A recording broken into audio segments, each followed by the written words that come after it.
Baik. Okey. Untuk kelas kita pada petang ni,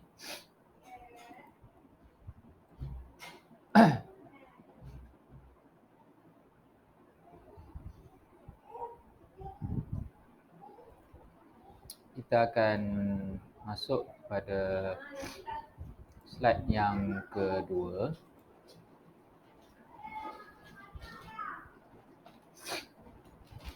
Oh, saya lupa nak padam ni yang lama punya. Pada topik yang kedua ni, kita akan bincangkan sebab kemunculan aliran pemikiran. Kemunculan ini terbagi kepada dua bahagian. Kemunculan di Eropah ataupun di Barat itu sendiri, dan akan ada beberapa poin-poin lah yang besar. Kemudian baru kita akan masuk kepada kemunculan di wilayah Islam, dan daripada kemunculan di wilayah Islam ni barulah kita akan bahaskan tentang kesan buruk aliran pemikiran tersebut. Okay, jadi kesan buruk ni pada kelas next lah. Baik, Jadi untuk memudahkan, kita akan buka dua slide. Satu ni, satu buku untuk sama-sama review nantilah. Baik. Baik.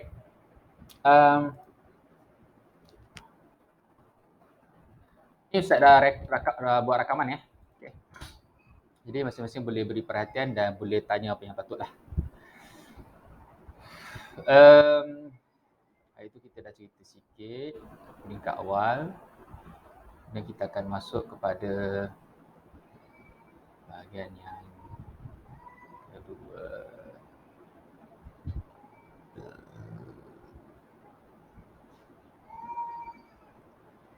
Panjang pula. Okey. Ini dah bahas itu.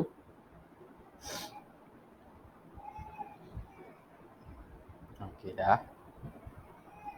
Okey. Ini pun dah.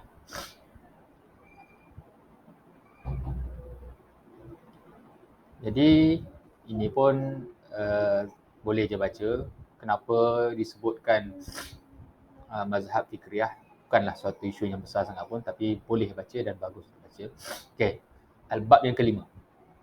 Okay, iaitu asbab nash'atu al-mazahib al-fiqhiyah. Sebab kemunculan mazhab pemikiran, dan ada dua perbahasan, nash'atuha fil gharbi dan kemunculannya di Eropah. Baik. Yang pertama disebutkan laisa fil mazahib al-fikriyah ad-dallatu ma yaghri al-uqala bi'tinaqiha illa annahu kama yuqalu likulli bidha'atin suqan wa likulli sa'ihin sadan. Dia kata apa? Apa yang terjadi kepada aliran pemikiran ini, walaupun dia adalah benda yang sesat, benda yang tak betul, tetapi melalui satu ungkapan likulli bidha'atin suqan, bagi setiap barang itu akan ada pasar untuk dia dijual, walikulli sa'ihin sadan, dan bagi setiap laungan ataupun jeritan itu ada empunya suaranya, ataupun lebih tepat ada tempat yang akan mendengar ataupun sampailah suaranya tersebut. Faham tak? Siapa faham apa yang dimaksudkan daripada perumpamaan tersebut?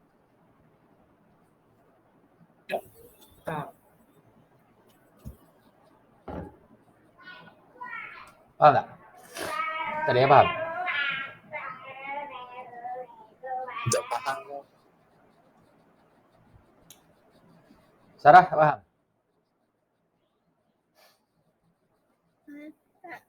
Tak faham. Oh, tak, lepas Zuhur dia memang macam ni Satu lagi pepatah menyebutkan likulli saqitin laqitin, bagi setiap yang jatuh itu mesti ada yang akan kutip. Dia macam ni lah. Apa juga yang ada kat muka bumi ni, disebabkan dia dah ada, mesti akan ada orang yang akan ambil, mesti akan ada orang yang terima. Jadi walaupun benda tu betul ke, benda salah ke, sebabkan dia dah wujud, dia dah muncul, mesti akan ada yang sambut, mesti akan ada yang yang apa? Yang terima. Macam barang dekat pasar lah. Kita pergi pasar, semua barang ada. Kita tak beli semua barang. Tapi barang yang kita nak tu ada kat pasar. Dan mesti akan ada barang yang pelik-pelik yang kita kata, alah barang ni pun ada jual kat pasar. Tapi mesti ada orang yang akan beli. Macam tu lah. Faham?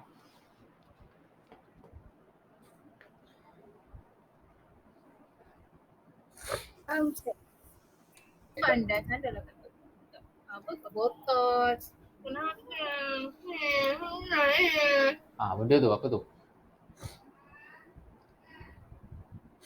Dia kata apa? Wa qabla an nabda bi zikril asbab la budda ay ya'lam al-qari anna al-mazahib al-fikriyah manshu'uha wa mawtinuha al-midyaf huwa al-gharb an-nasrani alladhi tuhayyi'u lahu ma lam yatahayya li ghairihi min ad-duwali min asbabil indifa' ila thawratil 'arimah ala kulli al-awda' wal mu'taqadat natijatu ahwala ta'isah afrazatha asbaba mujtama'atin addat ila zuhuri mazahib fikriyah adidah kama yazharul tafhil jaladi alal marid alal marid.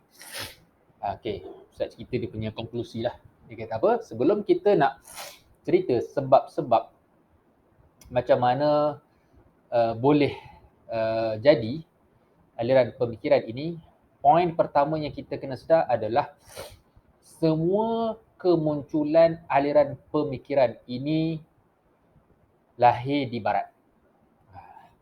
Lahir di barat pula berkaitan dengan Al-Gharbi An-Nasrani, iaitu barat yang berkaitan dengan Nasrani lah, ataupun lebih tepat lagi Nasrani ini kita terjemahkan sebagai gereja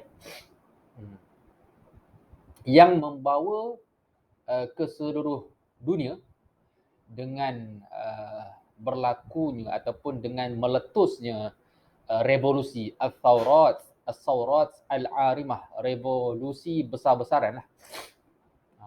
Okey, yang nanti kita akan boleh faham revolusi besar-besaran itu disebut sebagai zaman Renaissance. Zaman Renaissance lalu menjadikan muncullah macam-macam aliran seumpama apa nama tu, bintik-bintik yang tumbuh di kulit ataupun kita kata sopak ke, ataupun ikutlah orang yang sakit kulit kan, akhirnya dia daripada satu kalau dia garu sikit kan, lepas tu dia jadi banyak. Maka diumpamakan sebegitulah. Supaya kita tahu kot mana pun aliran pemikiran ini kiblatnya adalah di barat. Kita boleh sebut barat, kita boleh sebut Eropah. Dua itulah apa nama tu, bahasa ataupun perkataan yang Ustaz akan sebutkan menggambarkan dia muncul di tempat sana. Alhamdulillah.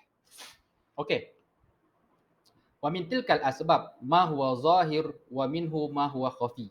Sebab kemunculan ini boleh terbahagi kepada dua, sama ada sebab yang tersembunyi ataupun sebab yang zahir lah. Amal asbab al-khafiyyah faqad ta'udu ila umurin siyasiyah fi aktsariha min hubbis saytarati wat tawassu' wa intishari mawadhi'in nufus wa kadzalika ar-raghbatu fil infilat min kulli al-quyud allati kanat qa'imatun fi dhilli hukmi rijal ad-din an-nasrani summa mala'a al-faragh alladhi ahsana bi al-urubiyyun ba'da iqsa'i ad-din wa rijalihi ar-raghbatu fi ishghalin nas bi ayyi jadidin fil mu'taqadat wa khalatal umur wa taqlibuha wa rubama tujadu asbabun ukhra wa hiya ahammu min hazil umur tahtaju ila bahsin wa tadqiqin wa waqtin ba'da ta'kid ala an abrazaha kana bisababir raghbati fil infilat min qabdati rijaliddin an-nasrani wa khurafatihim. Kau tengok betapa panjangnya dia nak noktah tu. Okey. Baik. Sebab mungkin kita boleh terjemah sebagai sebab al-khafiyah ni sebab yang apa? Al-khafi, tersembunyi ataupun sebenarnya faktor dalaman lah. Faktor dalaman dengan faktor luaran lah. Ada yang tersembunyi yang kita kata sebagai faktor dalaman, ada yang jelas maka dia sebagai faktor luar ataupun faktor utama lah. Baik. Jadi dia kata apa? Ni poin penting ni. Maksudnya kalau kat sini boleh dinyatakan soalan level 1 lah. Uzkur al-asbab al-khafiyah allati ta'udu fi zuhuri al-mazahib al-fikriyah. Okey, itu soalan basic untuk kita faham kepada poin yang pertama ni. Sebab-sebab dalaman, sebab-sebab tersembunyi yang memunculkan aliran pemikiran, dia kata apa? Faqad ta'udu ila umurin siyasiyah fi aksariha. Dia kata apa? Boleh dikatakan kembali kepada aspek politik. Sebab politik hari ni kan negara tengah katanya dah letak jawatan dia, betul Saya pun tak tengok lagi ni. Dah letak jawatan belum ni? Belum lagi, Ustaz.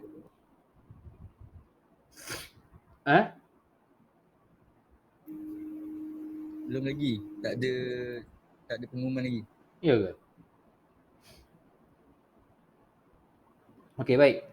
Jadi urusan politik, apa yang disebutkan sebagai urusan politik tu? Apa ceritanya? Dia kata apa? Min hubbis saytarah. Daripada rasa suka. Tapi hubbis saytarah ni tak sesuai suka. Kita letakkan gila kan. Gila untuk berkuasa. Hubbis saytarah wa tawassu'. Dan nak berkuasa dan nak meluaskan kuasa. Wantishari mawadhu'in nufus. Si ketiga tu boleh dikatakan maksudnya lebih kurang sama lah. Gila kuasa, kemudian bila gila kuasa ni dia bukan setakat nak duduk atas takhta lama-lama, tetapi dia nak luaskan lagi kawasan jajahannya. Maksud waktu tu memang era penjajahan akan berlaku macam-macam peperangan. Kita kalau dalam sejarah Islam, kita akan tahu ada sejarah-sejarah peperangan secara dalaman. Okey, peperangan dengan musuh ni kita boleh tahulah kan, Nabi berperang dengan Yahudi, Nabi berperang dengan orang musyrikin Mekah dalam perang Badar kan. Tetapi perang dalaman, perang dalaman dalam Islam bermula pada bila? Siapa tahu? Start daripada Nabi Muhammad. Sampailah kepada zaman siapa adanya peperangan secara dalaman? Siapa tahu?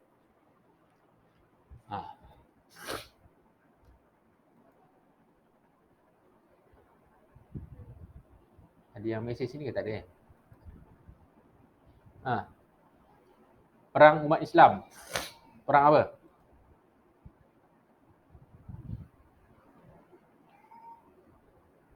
Senyap aja oi. Perang Saidina Ali dengan Siti Fatimah, Ustaz. Siti Fatimah? Fatimah mana pula? Siti Aisyah. Bukan. Fatimah tu makcik kau. Okey. Sayyidatina Aisyah dapat Siti Aisyah pula. Bila masa pula Aisyah ada Siti. Okey. Yang ada Siti tu Siti Sarah tu tapi bukan Siti Sarah Mustafa, Siti Sarah Raisuddin. Okey. Peperangan dalaman bermula pada zaman Sayyidina Ali lah. Itu kita kata perang di antara Sayyidina Ali dengan Sayyidatina Aisyah, kemudian dengan siapa nama tu? Muawiyah kan, Muawiyah bin Abi Sufyan. Dan ada 2 kali peperangan. Bermula Nabi dengan geng Sayyidatina Aisyah, Talhah dengan Zubair, kemudian barulah berperangan di antara 3 kumpulan tersebut. Jadi perang tu pentinglah untuk kita faham. Dia berlaku juga dalam Islam dan Barat pun berlakulah. Jadi kalau kita akan boleh baca peperangan Siffin. peperangan Jamal. Maka kalau dalam barat pun dia ada macam-macam peperangan untuk mereka merebut kuasa. Kalau era Eropah ni, cuba antum Google type apa nama tu, Westphalia. Westphalia. Westphalia. Apa itu Westphalia? Nanti ada masa cuba fahami apa yang berlaku. Itu boleh dikatakan sebagai peperangan sesama mereka lah. Baik. Kemudian ar-raghbatu fil infilat min kullil quyud allati kanat qa'imatun fi zilli hukmi rijaliddin an-nasrani. Dan yang paling penting, apa yang berkaitan dengan politik pada waktu itu adalah perasaan gelora ataupun membuak-buak untuk membebaskan diri daripada rejim gereja. Rejim gereja yang disandarkan kepada simpan jangan buka. Kepada pemuka-pemuka agama pada waktu itu dengan gelaran Rijaluddin. Bukan Ustaz Rijal ni bukan Ustaz Rijal. Rijaluddin merujuk kepada apa kita kata lelaki-lelaki agama. Agamawan lah. Kita kata agamawan gereja pada waktu itu. Apa yang golongan agamawan gereja buat pada waktu itu, nanti kita akan ceritakan. Kemudian summa mala'a al-faraq alladhi ahsana bihi al-urubiyun ba'da iqsa'iddin wa rijalihi wa rughbatu fi ishghalin nas bi ayyi jadidin fil mu'taqadat wa khalatal umur wa taklibuha. Ini poin penting tu. Okey, dia kata apa? Apabila mereka berjaya mengalahkan pemuka-pemuka gereja ini, maka mereka nak penuhkan, nak sibukkan manusia pula dengan apa juga idea-idea baru yang boleh diterima, yang menjadikan mereka boleh move on, mereka boleh bertukar cara berfikir daripada semata-mata memandang kepada gereja sebagai pemimpin ataupun sebagai pembuat dasar dengan idea-idea baru yang lebih baik daripada perbuatan gereja tersebut. Waktu dia kata warubama tujadu asbabin ukhra wa hiya ahamu min hazil umur tahtaju ila bahsin wa tadqiqin wa waqtin ba'da ta'kid ala anna abrazaha kana bisababi ar-raghbatu fil infilat min qabdati rijaliddin an-nasrani wa khurafatihim. Dia kata boleh jadi ada kot poin-poin yang lain yang lebih penting, tetapi setakat ini pada pandangan dia kata inilah sebab utama dia, iaitu orang kata apa, tekad untuk membebaskan diri daripada kongkongan gereja yang menyebabkan mereka memunculkan macam-macam pemikiran. Ini pada pandangan dia. Dia kata mungkin kalau tanya orang lain ada sebab-sebab yang lain, tapi pada Ustaz, pada penelitian penulisan beliau dengan bahan bacaan yang lain, pada Ustaz pandangan ini boleh diterima dan okey je untuk kita jadikan sebagai sandaran, iaitu kesungguhan mereka untuk bermusuh dengan gereja. Bukan saja-saja kita akan cerita kenapa mereka begitu bermusuh dengan orang gereja dan segala khurafat yang berlaku pada waktu itu. Sebab itu ditambah lagi, wa kazalika su'ul ahwal fil hayatil urubiyyah al mutamassilatu fil halatil ijtima'iyyah was-saqafiyyah wad-diniyah allati kana ya'ishu al-urubiyyun fi uhudi saytarati rijal kanisah min adawatin wa tanafurin wa min intisharil jahli wal khurafat al-jahiliyah wa min bu'di 'aniddin as-sahih. Okey, ini poin-poin semua ni antum boleh dapatkan dia punya makna dan cuba keluarkanlah. Okey, sebab tu dia kata apa? Disebabkan itulah wa kazalika, dan begitu jugalah betapa buruknya suasana kehidupan masyarakat Arab pada waktu itu, sama ada daripada aspek praktikal sosial, al-ijtimaiyah, ataupun al-thaqafiyah, ataupun kebudayaan, ataupun al-thaqafiyah ni keilmuan lah, budaya keilmuan pun tak ada, ataupun ad-diniyah, kehidupan agama pun teruk, yang mereka hidup di bawah kongkongan rijalil kani alhamdulillah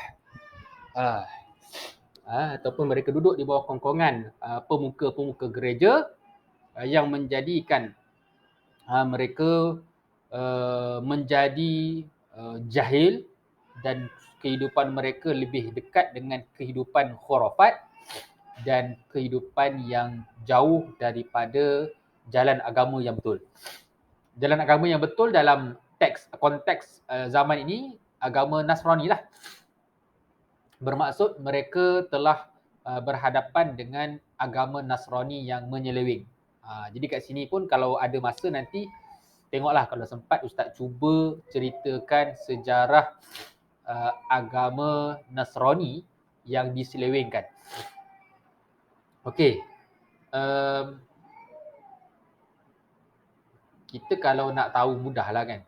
Macam mana kita nak tahu umur Nabi Isa? Macam mana jarak Nabi Isa dengan Nabi Muhammad? Senang je, secara panduan umum lah kita boleh kira begitu je. Kita ambil dua-dua kalender Hijri dengan kalender Masihi. Kalau kita kira 1400, hari ni 1443 kan? 1443 yang menjadikan satu hijrah itu sebagai permulaan kalender Islam. Bermaksud kalau kita nak kira plus minus, Nabi telah meninggalkan kita lebih kurang 1443 tahun lah kan. Itu secara kasar lah. Mungkin perlu ditambah lagi 13 tahun. Kan mengambil kira tahun Mekah. Tetapi dia bukanlah satu kiraan yang tepat. Kalau kita nak kira-kira tarikh lahir Nabi tu, tetapi secara kasar. Jadi sama juga dengan Masihi. Masihi itu sebenarnya adalah diambil sepenuh tahun kelahiran Nabi Isa. Jadi mungkin bukanlah secara tepat, secara kasar, maka Nabi Isa lebih kurang 2021 tahun dahululah. Maka taklah jauh sangat beza kan. Jadi bermaksud kita akan boleh fahami macam mana daripada Nabi Isa sampai Nabi Isa wafat, kemudian dalam tempoh selepas daripada Nabi Isa wafat, Nabi Isa diangkat ke langit, dan bermula dengan cerita penyaliban versi kita dengan versi orang orang Nasrani pada waktu itu, yang sampai kemudian lepas itu barulah berlaku penyelewengan sampailah kepada era kehidupan masyarakat di Eropah. Jadi benda tu kalau siapa yang suka, dia akan sukalah cara dia panggil cantumkan timeline untuk kita dapat gambaran yang semakin jelas lah. Jadi dia akan membantu untuk kita menghilangkan keraguan dalam kepala kita. Baik. Jadi kehidupan masyarakat Eropah pada waktu itu memang dah jauh sangat daripada ajaran Nasrani yang sebenar. Sebab tu dia kata apa? Wa kazalika ikhtilatul mafahim al-fikriyah bil mafahim ad-diniyah an-nasraniyah. Dia buat macam kalau kita dalam kurungan lah, al-khurafatu asasan wa izharuha bil mazhari ad-dini mimma kana lahu al-atharil baligh fi tashji'i ashabil ara' al-tha'iratu ala ad-din an-nasrani ala ikhtira'il al-ara' al-mudadatu lahu wa ilsaquha bid-din fil bidayah. Ini pun Ustaz saja je, awal-awal Ustaz baca satu-satu, lepas ni Ustaz tak baca macam ni dah. Ini nak bagi gambaran poin-poin yang ada dalam ni, poin-poin yang menarik sebenarnya. Jadi sebab tu dia kata apa? Begitu juga bercampurnya kefahaman pemikiran dengan kefahaman agama Nasrani yang sebenarnya mengarut dah. Al-Khurafatu Asasan sebenarnya mengarut dah. Cuma ditampilkan sebagai imej agama. Ajaran yang dah mengarut tu ditampilkan sebagai imej agama. Dan benda ni bukan berlaku dekat gereja je. Berlaku kepada Islam kan? Dia macam ni. Bila kita bayangkan orang Mekah ataupun orang Mekah lah lebih tepat, orang Mekah masuk Islam, mereka bukannya ikut 100% terus ajaran Islam. Jadi ada unsur-unsur yang kita kata zaman jahiliah tu tetap diteruskan lagi. Orang faham Islam bukannya masuk Islam hari ni dia terus faham 100%. Sama juga dengan kita di Malaysia. Kan daripada ajaran Hindu kan contoh. Jadi bila mereka masuk Islam bukannya mereka terus praktikkan 100%. Adanya peninggalan-peninggalan yang dalam ajaran Hindu tu dibawa masuk dan di-adjust. Mungkin isu ni akan menjadi sensitif dalam kalangan umat hari ni, tetapi sebenarnya sukar untuk kita nafikan. Termasuklah budaya yasinan 3 hari, 7 hari, 40 hari kan. Semua tu sebenarnya bukan asal daripada agama kita. Kan? Tapi kita boleh adjust lah mana-mana benda yang tak over sangat kita lantak je lah, okey je. Kita pun bukannya nak kena bergaduh dengan semua orang. So benda tu selagi mana boleh adjust dan yang paling penting tak ada pun buat pelik-pelik. Yalah baca Yasin je. Bukan buat benda pelik-pelik pun kan. Jadi on je lah. Lain kalau memang nak baca ngarut tu, tu kena ambil kira lah. Termasuklah contoh Ustaz bagi perkataan surau. Tahu asal perkataan surau tu apa? Siapa pernah dengar? Musolla. Musolla dalam bahasa Arab. Dalam bahasa Terengganu balasoh. Kan? Raja tak? Balasoh. Kan? Ke benda? Surau tu asal perkataan dia adalah tempat orang Hindu beribadah. Tak pernah dengar kan? Tapi ini dah tenggelam lah benda ni. Tak perlu pun nak bahas detail apa. Tapi bila pendakwah-pendakwah datang, maka mereka ubah daripada surau itu kepada musolla. Jadi ada yang kekalkan perkataan surau pun sampai hari ni surau tu kita kekalkan dia sebagai tempat kita solatkan. Sama juga dengan perkataan sembahyang. Mana datang perkataan sembahyang? Itu juga datang daripada ajaran Hindu. Sembahyang. Yang itu lebih kurang Tuhan lah. Tuhan. Alhamdulillah. Tapi kita adjust lah. Sembahyang. Apa dia sembahyang esa? Jadi bukanlah satu isu yang besar, tetapi dia proses beragama itu dia tidak akan jadi sebiji terus tukar 360 darjah. Bahasa Sanskrit. Jadi itu maksud dia. Jadi sebab itu kita tidak boleh merubah 100% secara keseluruhan, dan kita juga tidak boleh menganggap bila orang tu masuk Islam dia akan ambil semua sumber daripada Islam. Boleh jadi berlakunya kita kata Islamisasi itu. Itu daripada budaya yang tak betul, maka dibetulkan sikit-sikit. Maka benda tu berlaku. Dan benda tu juga jadi di barat. Tetapi lagi teruk yang daripada aliran gereja ini, kerana memang daripada awal aliran tu dah berlaku penyelewengan, diseleweng dan penyelewengan itu menjadi semakin dahsyat. Kita alhamdulillah Allah Taala pelihara Al-Quran. Al-Quran pure, 100% kalam Tuhan. Tapi Bible tak dipelihara sebegitu. Bible tu boleh dikatakan Ustaz tak ingat siapa nama tu? Dr. Zakir Naik dengan guru dia. Ustaz lupa berapa persen. Tak silap disebutkan kandungan Bible yang ori itu hanya 30 ke 40% ataupun mungkin lagi dah makin kecil. Dia macam ni lah, depan tu letak Quran, belakang tu letak komik. Macam tu lah. Macam tu lah kan. Orang kata baca Quran, padahal belakang tu komik. Macam itulah gambarannya. Jadi dahsyat sangat. Sebab tu disebutkan sebagai kata apa? Penunggang agama lah. Jadi sama juga kita hari ni. Kita merasakan kita faham agama, tapi entah-entah kita hanya menerima kefahaman secara apa? Warisan, kan? Secara warisan. Amar kalau tanyalah kan. Kalau dalam label orang masuk Islam, kan? Ada macam-macam jenis orang masuk Islam kan? Ada yang masuk Islam sebab kahwin, ada yang masuk Islam sebab berhijrah, ada yang masuk Islam sebab baca buku, akhirnya ada yang dengar kuliah, dan macam-macam lagi lah jenis orang masuk Islam. Agak-agak lah dalam jenis-jenis orang masuk Islam, apa golongan yang tahap keislaman dia adalah tahap yang paling rendah sekali.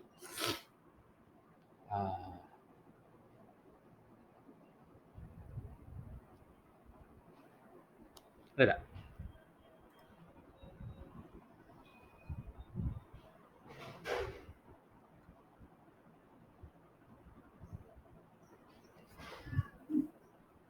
Mungkin yang apa? Yang masuk Islam secara dengar dan penulisan Ustaz. Ya. Okey. Dengar dengan penulisan maksudnya label dia rendah. Okey. Lain? Ana tak pasti tapi pernah sebab Ana pernah sekali tu praktikal dekat tempat kewajikan kan. So ada situasi yang berlaku dekat kita orang, Ana dengan nama. Ada seorang uncle ni Cina, dia datang dekat tempat kita orang punya praktikal. Dan dia cakap nak masuk Islam. Tapi dia tak cakap kat kita orang, dia cakap dekat seorang aunty yang cakap mu'alaf lah, boleh kita mu'alaf, dia cakap nak masuk Islam. Lepas tu aunty cakap you jangan nak masuk Islam disebabkan orang selalu bagi you makanan. So maksud dia uncle tu tertarik dengan Islam disebabkan orang selalu bantu dia dari segi makanan ataupun keperluan kehidupan. So kira itu kot. So, masuk Islam sebab dapat makan McD. Macam itulah. Tak tahulah sebab dia masa tu dia tak masuk Islam, dia tak masuk Islam sebab lepas aunty tu cakap macam tu dia terus pergi, dia terus balik. Sebab dia orang susah. So dekat tempat praktikal kita orang ni dia mengutamakan juga orang golongan bukan Islam. So mungkin dari situ orang Islam tertarik dengan Islam. Dengan cara dia membagi sumbangan lah, bukan dengan cara kita pergi bagi sumbangan berdakwah, tak. Dia just bagi sumbangan and orang tertarik. Dia bukan tertarik sebab bagi makanan tu. Dia macam ni, aku ni susah, so aku ni orang bukan Islam, jadi mungkin kalau aku masuk Islam lagi senang dapat bantuan. Mungkin lah. Memang ada pun orang macam tu. Jadi macam tu lah. Kalau nak senang dapat bantuan mesti orang katanya kau ni orang Islam ke tak? Kalau aku masuk Islam mesti senang lagi dapat bantuan. Macam tu lah. Okey, lain? Okey.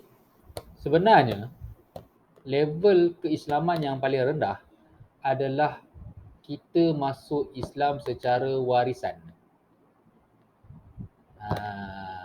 Kita lahir-lahir Islam dah. Sebenarnya ini adalah level yang paling rendah. Kita tak buat apa-apa pun, sudah Islam dah. Orang yang minta makanan tadi tu paling kurang dia terfikir, oh lama bolehlah masuk Islam lah kan. Okey lagi lah. Ada yang masuk Islam sebab nak kahwin, okey lagi. Kita ni tak buat apa-apa pun, sudah Islam dah. Inilah Islam yang paling murah, paling rendah. Bukan nak kata keislaman kita tu rendah, kalau mati elok beramal semua insya-Allah masuk syurga. Tapi nak bagi tahunya tak buat apa-apa pun. Tak buat apa-apa. Islam dah. Jadi menyebabkan sebahagian besar daripada kita ataupun kita kata segelintir ke, boleh jadi kebanyakan daripada orang Islam yang menerima Islam secara warisan ini tidak menghargai nikmat Islamnya untuk mempelajari Islam dengan baik. Pada dia lah, aku dah semayang, aku dah puasa, okey lah tu. Dah faham Islam. Padahal sebenarnya cuba tanya diri sendiri kan. Kalau orang tanya boleh jawab tak? Kalau orang tanya soalan pasal Islam boleh jawab tak? Kan? Kalau orang bukan Islam tanya pasal Islam, berani tak nak berdebat? Tak payah berdebat lah, bagi tahu. Bukan debat lagi. Jadi situ yang kita kata perlu kepada keinsafan. Kalau betul-betul kita sayang kepada agama ni dan kita merasakan aku nak pastikan keislaman aku semakin baik, maka belajarlah untuk faham agama. Bukan kerana dengan kefahaman agama ini, alamak sangkut Okey tak? Suara Ustaz clear tak daripada tadi? Ke sangkut-sangkut?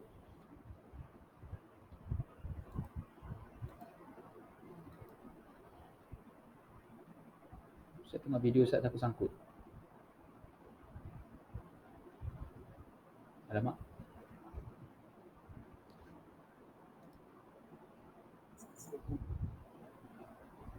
Sangkut tak? Ya Ustaz, sangkut sikit Ustaz. Itulah. Ustaz offkan video. Sangkut ke? Okey Ustaz. Okey. Okey, sambung balik kat mana tadi? Ustaz saja selip-selip gitu sebab Ustaz tidak mahulah kita memahami apa yang Ustaz sampaikan ni secara literal atas buku, tetapi mesti direlatekan. Kemudian disebutkan wallati nasha'at fi ashkali madhahib wa nazariyat mukhtalifah ba'da zalik muqtadiyatun bin hirafid diyanati nasraniyah minal asas wa qiyamuha ala yadi Bols al-Yahudi al-Wathani alladhi aqama an-nasraniyah ala mafahim bashariyah wa qawanin wada'iyah mamlu'atun bit-tanaqudat wal khurafat allati kanat mahal izdira'i ashabil uqul an-nadijati wa tabarrumihim minha sawa'un kanu fil gharbi aw fil syarqi ba'da an fuqidan nasara Injil Isa alaihi salam ba'da raf'ihi ala annahu lam yakun zuhuril khurafat wahdaha yallati az'ajat al-urubiyyin bal kana li zawali tughyan rijal kanisah al-hafizil qawi li zuhuri mukhtalafil afkar wal mazahib ba'da al-ihatati bi tuqatil kanisah wa takhallusin nas min qabdatihim al-fulaziyah. Kau penat aku baca kau, aduh panjangnya. Okey. Yang dia nak bagi tahunya apa ni? Bukan daripada yang menjadi punca kepada khurafat Yahudi ataupun khurafat agama Nasrani tersebut adalah bermula daripada awal lagi penyelewengan oleh seorang lelaki yang bernama Paul.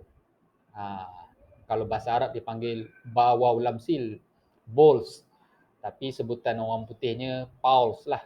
Ataupun ada yang panggilnya Paulus. Paulus daripada keturunan Yahudi yang jahat lah. Siapakah Paulus ini dan apa kaitannya dengan Nabi Isa alaihi salam? Nak dengar cerita tak?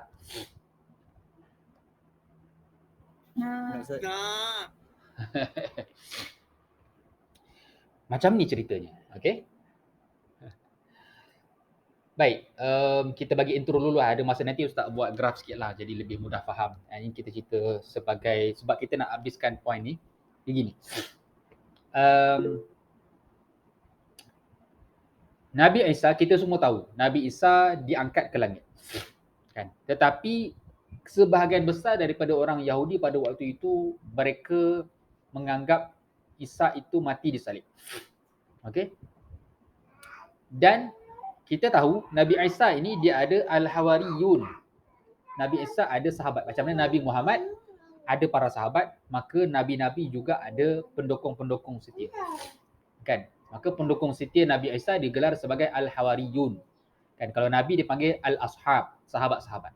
Jadi di antara al-hawariyun yang mereka gelar, ini cerita versi orang Eropah seorang lelaki yang bernama Peter ataupun Petrus. Okey, Petrus. Jadi bermaksud lepas Nabi Isa tak ada, golongan Hawariyun ini masih lagi menjalankan tugas mereka menyampaikan agama. Jadi Petrus. Dan di antara individu yang memang menentang sahabat Nabi ini adalah Paulus ataupun Paulus. Okey. Jadi Paulus ini memang dia bersekongkol dengan kumpulan pemerintah pada waktu itu. Pemerintah Yahudi pada waktu itu, Rom lah, kerajaan Rom. Jadi Nabi Isa diperangi oleh kerajaan Rom dan sampai peringkat dia dikejarlah untuk dibunuh kan. Sebab itu mereka claim Nabi Isa itu disalib. Jadi Paulus ni memang sokonglah supaya memerangi Nabi Isa, dan termasuklah sahabat-sahabat yang Hawariyun itu sebahagiannya dikejar, ada yang dibunuh, ada yang lari menyelamatkan diri, dan di antara salah seorangnya adalah Petrus tadi itu. Jadi suatu hari ditakdirkan Paulus ni dimimpi. Dia mimpi jumpa lelaki berjubah putih lah, apalah semualah kan. Jadi start daripada itu dia mula berubah fikiran dia, yang akhirnya dia jumpa Petrus dan Petrus ajarkan dia pasal Injil. Pasal Injil. Dia ajar. Akhirnya sampailah peringkat mungkin Petrus ni dah tak ada ataupun boleh jadi ada lagi, tetapi si Paulus ini mula menjadi orang yang mendukung ajaran Nabi Isa tadi. Kalau kita kira tahap, sekejap sangkut sangkut internet tu, sangkut. Sekejap.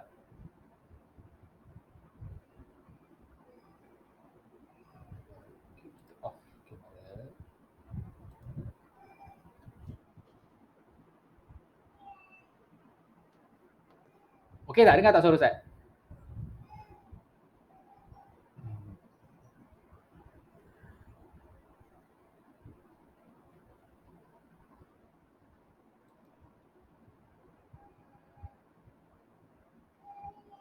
Sekejap sangkut. Dengar Ustaz. Okey.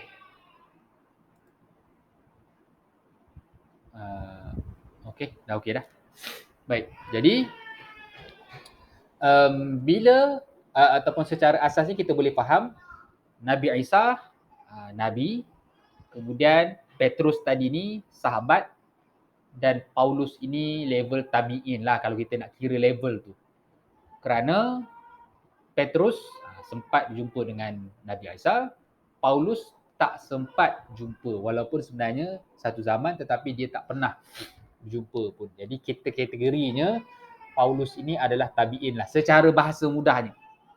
Tapi apa yang berlaku bila orang mula dengar ucapan-ucapan dia, maka Paulus dia mula merubah kenyataan-kenyataan yang dia dapat daripada Petrus. Kita bahasa kalau kita nak sampaikan, nak ucapan kepada orang, aku dapat maklumat daripada sekian, dan dia ni dapat maklumat daripada sekian. Tetapi apa yang berlaku, akhirnya cerita Paulus ni dia macam padam Petrus. Macam dia dapat maklumat direct. Jadi maklumat direct itu dia akan sebut, kalau dalam Bible, kita kalau pernah baca Bible, dia akan menggunakan perkataan dia berkata. Dia berkata ni, siapa yang cakap? Kalau dalam Bible, bila sebut dia berkata tu, siapa yang cakap?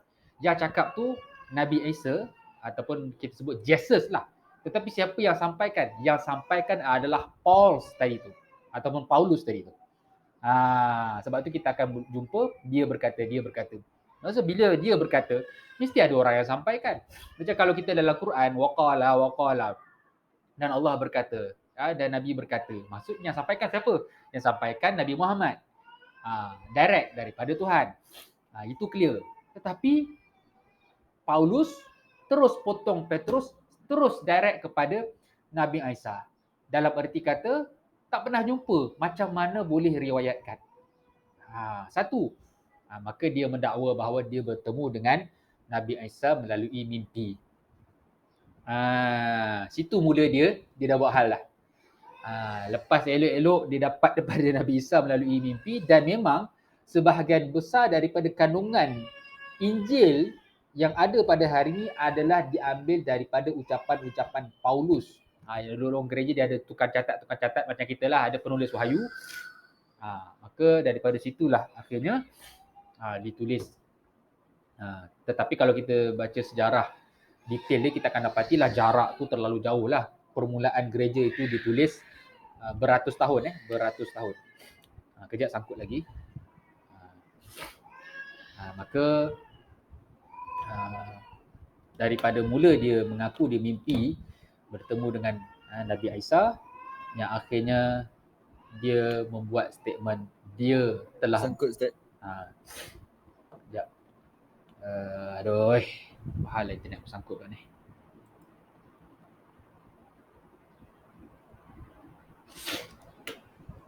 Daripada cerita dia mengaku bertemu dengan Nabi Isa secara mimpi, akhirnya dia mengaku dia bertemu Nabi Isa secara yaqazah, secara nampak lah dia boleh berdialog dengan Nabi Isa, dan sampailah peringkat akhirnya dia telah bersatu dengan Nabi Isa. Maksudnya dia itu adalah jelmaan kepada Nabi Isa, sampailah membawa kepada idea Trinity itulah kan. Tuhan Bapa, Tuhan Anak dan Rohul Kudus. Maka merebaklah kefahaman itu menjadi pertikaian besar dalam kalangan mazhab gereja itu sendiri. Itulah secara ringkas cerita tentang Paulus, ataupun boleh je nak panggil Paulus pun boleh, nak panggil Pauls pun boleh. Kalau Google tu jumpa je, type je Paulus, type je Pauls pun jumpa. Maka itulah ceritanya. Okey, boleh faham? Ustaz, Ya. maknanya dua orang tadi tu dia hidup pada zaman Nabi Isa ke atau selepas zaman Nabi Isa? Pada zaman Nabi Isa lah. Peter tu kira sahabat lah. Sahabat mestilah hidup zaman tu. Paulus, Maksudnya Paulus dengan Petrus tu dia dalam golongan Hawariun lah. Petrus Hawariun. Paulus ni bukan Hawariun. Paulus ni asalnya penentang. Okey? Asal-asalnya penentang. So dia sempat jumpa dengan Petrus. Dia macam kalau kita nak cerita Musailamatul Kazzab. Cuma Musailamatul Kazzab ni dia sempat jumpa Nabi. Dan dia memang jumpa Nabi. Cuma lepas tu dia balik ke Yaman, dia mengaku dia sebagai Nabi. Tetapi kalau Paulus ni memang tak jumpa pun. Cuma mungkin dia hidup. Mungkin masa tu dia kecil lagi. Dan bila Nabi Isa dah tak ada, mungkin masa tu dia dah makin besar sikit. Kemudian dia dapat cerita bahawa ajaran ni tak betul semua, dia pun lawan. Tiba-tiba dia dah habis belajar, mungkin dia dah besar sikit, dia dah matang sikit. Lepas tu waktu tu pula dapat mimpi pula. Akhirnya dia dengar ajaran Petrus, maka dia pun mula terima. Lepas tu tambah pula maklumat-maklumat khurafat mimpi-mimpi dia tu. Lepas tu dia pun kata apa? Berdakwah lah. Tapi berdakwah lepas tu dia jadi syok pula. Dia bawa cerita-cerita tambah. Cerita-cerita tambah ni dalam ajaran Islam disebut sebagai Al-Qussas, Al-Wa'az, penglipur lara. Cerita tu perencah kari banyak sangat. Saya sebenarnya malam tadi saya mimpi. Saya bukan nak cakap apalah.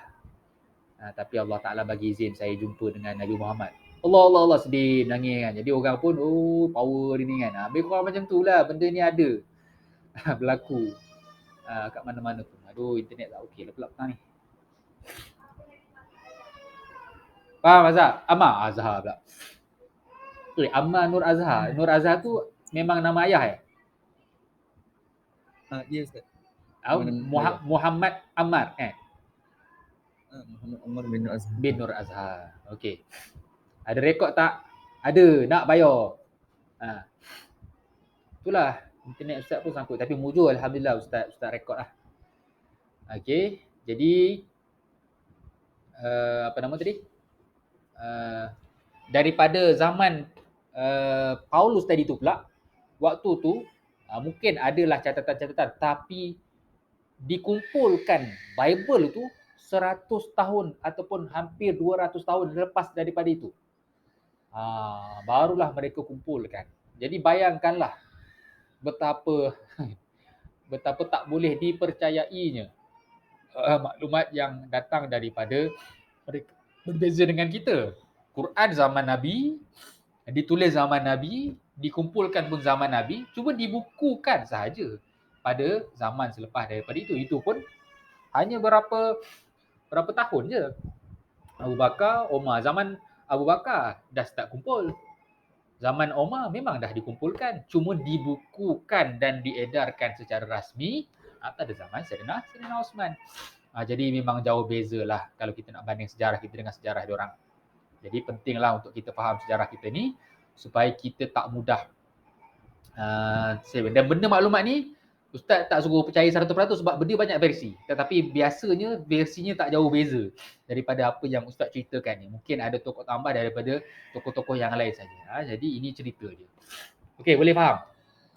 Nanti Ustaz cubakanlah. Ustaz tak ingat Ustaz punya detail tu kat mana. Ustaz ada tulis lah sebab Ustaz pun tak ingat dia punya jalan cerita yang lebih tepatnya. Tapi memang adalah. Susu Galur ni yang memang yang ajar Ustaz ni memang dia pendakwah di Indonesia. Dia memang kerja dia bukan berdakwah kepada orang bukan Islam, masuk Islam, tetapi kerjanya adalah berdakwah gereja ke gereja. Faham tak? Memang dia akan jumpa padri-padri, memang dia akan jumpa level orang-orang padri untuk dia berdebat, berdakwah dan sebagainya, dan dia yang kongsikan sejarah Kristian ni kepada kami lah. Saya ingat lagi masa tu dia cerita sejarah Kristian ni 4 jam. Nak belajar sejarah Kristian 4 jam je. Boleh? Boleh Ustaz. Okey. Jadi ini poin penting lah. Kita akan dapat titik tolak. Jadi maksudnya daripada tangan Paulus ataupun Paulus itulah aliran Nasrani itu mula lari, dan bayangkanlah beratus tahun lepas tu jadi apa. Macam-macam lah. Akhirnya lepas ni kita akan kongsikan apakah penyelewengan yang dibuat oleh gereja itu. Jadi secara kesimpulannya ada 1, 2, 3, 4, 5 poin. Alhamdulillah. Tentang kemunculan di Eropah elemen politik yang disebabkan perasaan mahu berkuasa dan kedudukan, elemen kehidupan masyarakat Eropah yang teruk dari segala aspek sosial, alhamdulillah, keilmuan dan keagamaan, penguasaan golongan gereja dan penyelewengannya terhadap kefahaman agama Kristian, ajaran Al-Masih yang macam Ustaz sebutkan tadi, dan daripada penguasaan gereja inilah akhirnya dia menjadi apa? Kat sini disebutkan. Mana tadi? Mana tadi?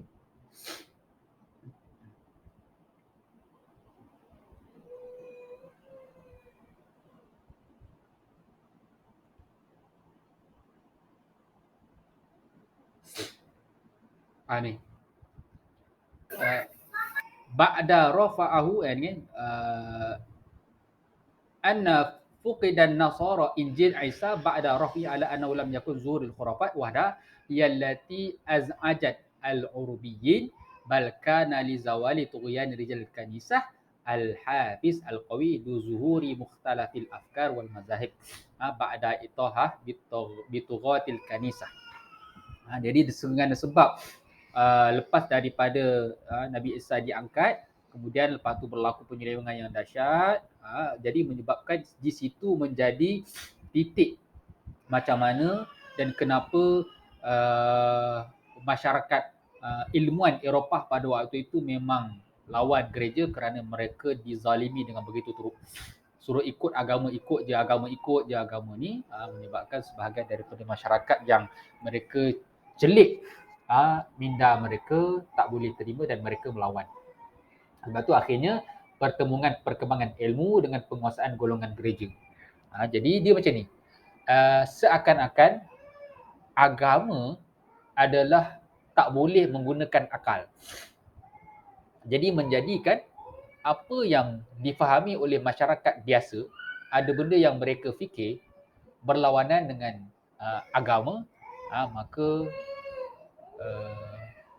benda yang simple pun kena ikut je agama, menyebabkan mereka tak boleh terimalah. Sebab tu hari ni benda tersebut sedang berlaku kepada kita. Dia gambarannya begini. Contohlah kalau Ustaz tanya. Kalau Ustaz tanyalah kepada Naiman. Naiman ada? Dia Ustaz. Adakah agama ini dia jauh daripada logik akal? Tak. Tak. Bermaksud, kalau ada benda yang tak logik, kita tak boleh anggap dia sebagai agama. Macam tu.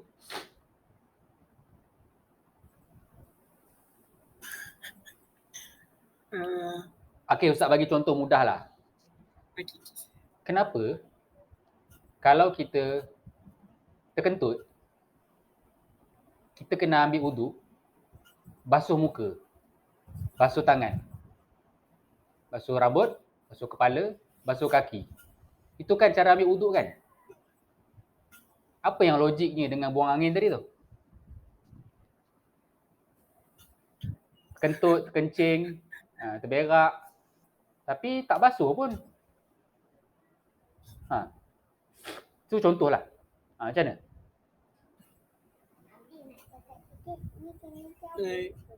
Sebab Simpan dulu.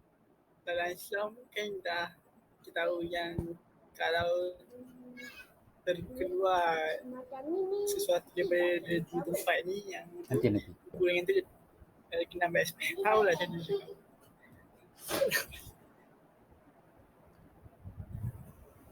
Jadi sebab tu, Saya pun pening. ada nak jawab?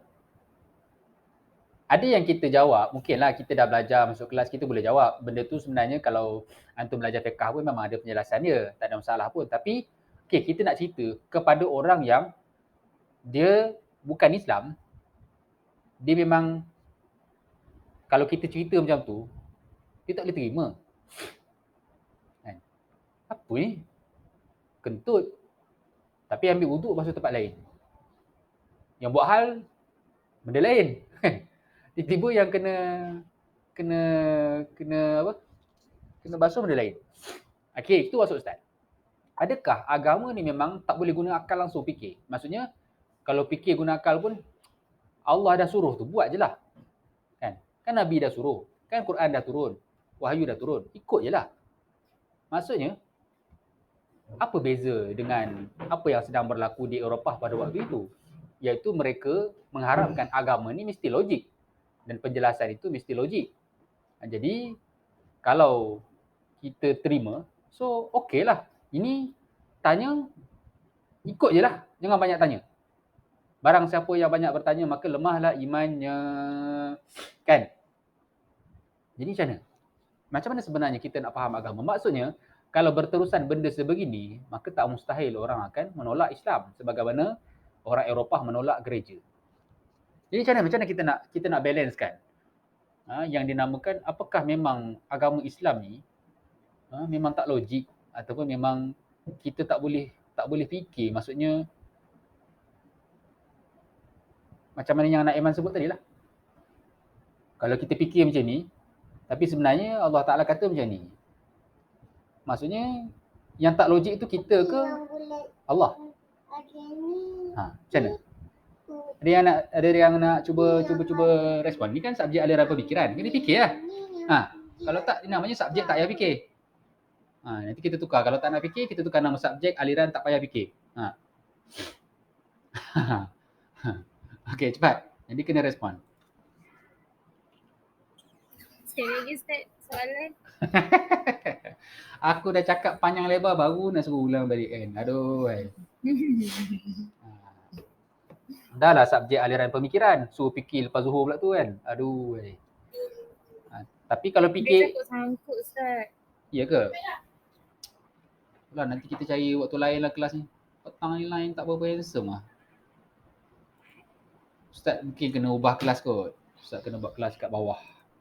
Internet Ustaz laju sebenarnya. Tapi bila Ustaz buat kat tingkat 2, internet Ustaz jadi slow.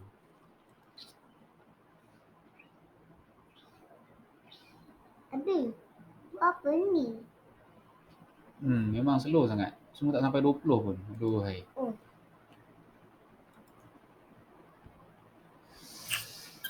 Wih, tension pula. Macam mana ni? Macam mana? Soalan ni simple je.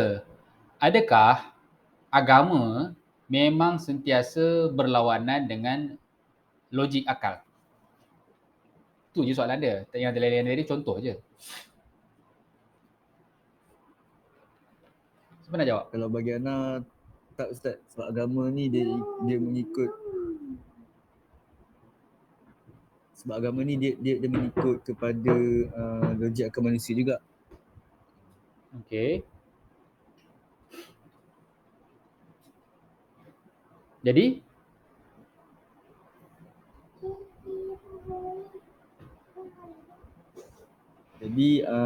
agama ni dia seimbang lah Ustaz. Seimbang antara logik dengan tak logik.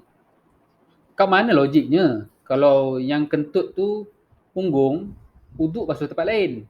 Kat mana logiknya? Ha, Oh. itu baru satu. Kalau kentut kena basuh Ustaz. Ha? Itu Ustaz tanya, kenapa kalau kentut kan tak basuh kat situ? Kenapa wuduk kena basuh muka, basuh tangan, basuh kaki? Yang buat halnya benda lain. Okay Ustaz, Ana rasa Ana dah jawapan. Apa dia? Sebab kalau kita berwuduk, kalau kita nak basuh dekat bawah tu kan, takkanlah kalau contoh kalau kita solat Jumaat kan. Kalau kita solat Jumaat kita ambil wuduk dekat masjid atau surau, takkanlah kita nak nak basuh juga bawah tu. Yelah, itu kita dah faham sekarang. Sebab tu kalau betul daripada awalnya, maksudnya kalau yang buat hal tu menatang tu kan, kena wuduk kat tempat yang tertutup lah. Sebab tu kita dah faham sekarang. Tak nak. Kita dah faham macam apa yang berlaku hari ni. Tapi kalau kita revise daripada awal, maksudnya kalau buat hal, kena pergi tempat tertutup lah. Kita lelaki, orang perempuan dia kat mana pun dia memang kena berwuduk tempat tertutup. Kan? Jadi itu namanya kita mengasah otak kita. Jadi semua benda apa yang berlaku dalam kehidupan kita ni, kita tak nak kita just go through je. Tetapi kita cuba fikir supaya akhirnya daripada sini kita melatih otak kita boleh bincang banyak perkara. Boleh faham? Jadi Ustaz bukanlah suruh Faham Ustaz. cari jawapan dalam fiqh, memang ada benda tu. Senang je jawapan dia. Cuma Ustaz nak kita brain, kalau kita berhadapan dengan orang bukan Islam yang memang dia memang kata apa? Dia memang bukan orang biasa-biasa lah, memang dia belajar. Dia orang fizik. Ini macam ni kita nak jelaskan kepada orang yang belajar fizik ni. Daripada aspek sains, daripada aspek logik, bahawa kita kena basuh kat situ. Itu maksud dia. Jadi mungkin kita kena ada usaha untuk study lebih lagi lah supaya penjelasan kita tidak bersifat statik. Sekat-sekat. Aduh lah, kenapalah sangkut internet aku ni. Ning kepala je.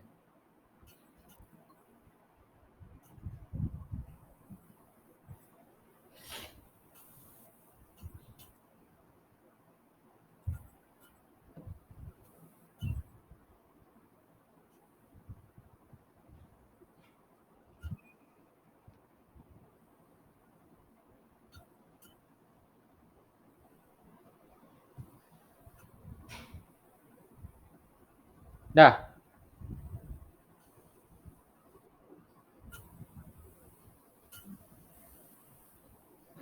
Dan nak tunggu berapa lagi? Tapi ni apa? Ada usul. Kenapa ada? Boleh sambung tak? Sangkut-sangkut dah. Lepas tu buat kan bila dah habis. Syawal boleh Ustaz. Okey, ni kita tak habiskan ini kot. Nanti kalau ikutkan dah habis lah apa kat situ tadi tu sebab kita akan masuk pada mati ke? Tak. Kongkongan golongan gereja. Okey, lepas tu baru kita akan masuk bab hartokoh. Maksudnya hari ni kita tak masuklah bab hartokoh ni. Hartokoh ni kita akan masuk pada minggu hadapan lah. Akta hartokoh dan juga zaman kekuasaan gereja sebenarnya apa yang diorang buat. Ni boleh baca kat sini lah. Tapi Ustaz akan terangkan dalam bahasa Arabnya lah nanti. Hartokoh dan juga apa kejahatan yang dibuat oleh gereja disenaraikan lebih kurang ada 11. Benda ni Ustaz ada tulis dalam satu artikel Ustaz yang panjang lah. Nanti Ustaz bagi link tu boleh baca. Okey. Jadi inilah yang kita belajar tentang pemikiran. Sebab tu bila sebut pemikiran ni kita memang kena paksalah otak kita untuk berfikir. Jadi bila kita berfikir dia tidak boleh kita main agak. Kita perlukan kepada pembacaan. Kita perlukan kepada pembacaan, kita perlukan kepada rujukan, kita perlukan kepada sumber untuk mengabsahkan apa yang kita fikir, apa yang kita baca, apa yang kita faham tersebut. Faham tak? Faham Ustaz. Jadi ada nak tanya apa-apa tak? Kita bincang-bincang je ni. Faham Ustaz. Kita last ni kita sembang-sembang je. Kan sakit otak lagi kan.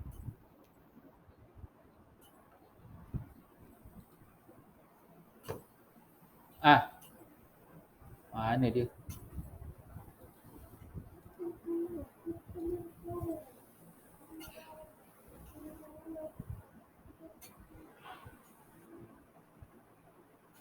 Baik.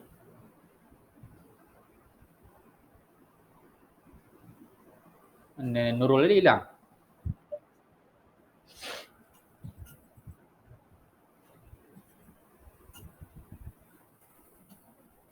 Okey, ada nak tanya apa tak?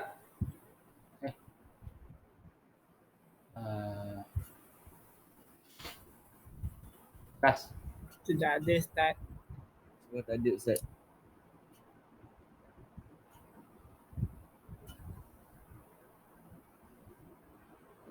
Hari tu Ustaz dah suruh baca belum? Buku ni, buku untuk Guru Haji. Belum kan? Belum tak?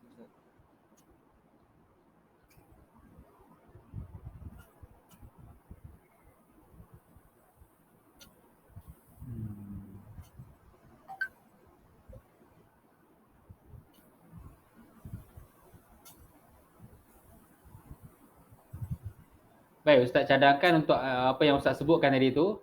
Boleh baca dalam buku Tok Guru Haji Hadi daripada awal sampai muka surat 12. Boleh?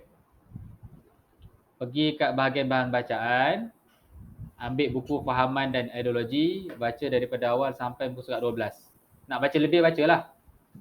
Kemudian daripada situ baru masuk kepada bahagian yang belakang tu. Bahagian yang belakang. Boleh Ustaz. Bahagian Buku apa tu Ustaz?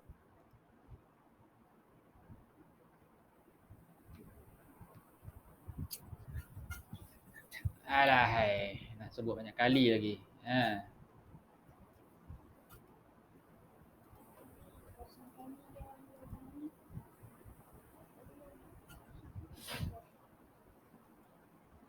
Ni buku ni. Nampak ni? Okey Ustaz. Baca daripada awal ni. Dah awal pun pusat berapa dah? Muka surat 7 dah pun.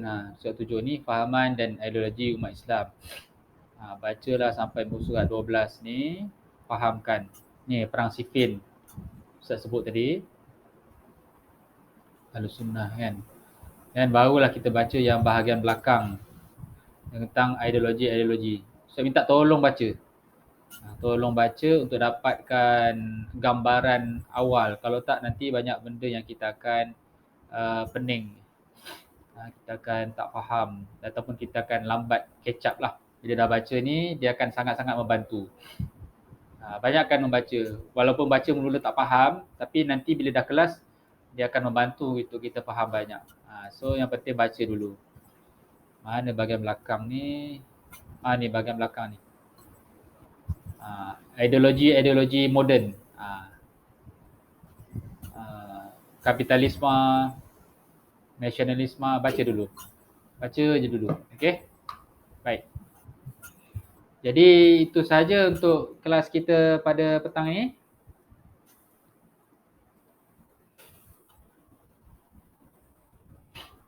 Dah isi kehadiran dah semua? Sudah Dah Ustaz. Ustaz. Baik ya Allah, slownya internet Ustaz 6.0 je. Ustaz, Aduh, patutlah sangkut teruk hari ni. Aduh. Ustaz confirm Ustaz. KM letak jawatan.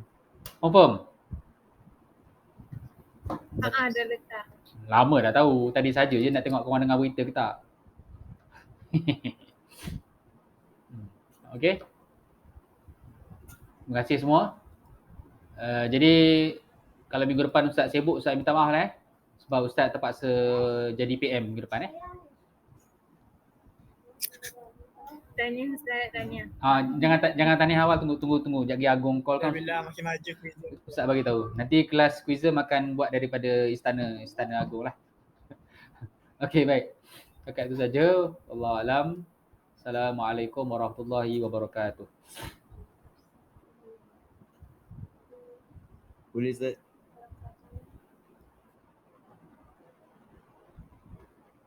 Ni dia.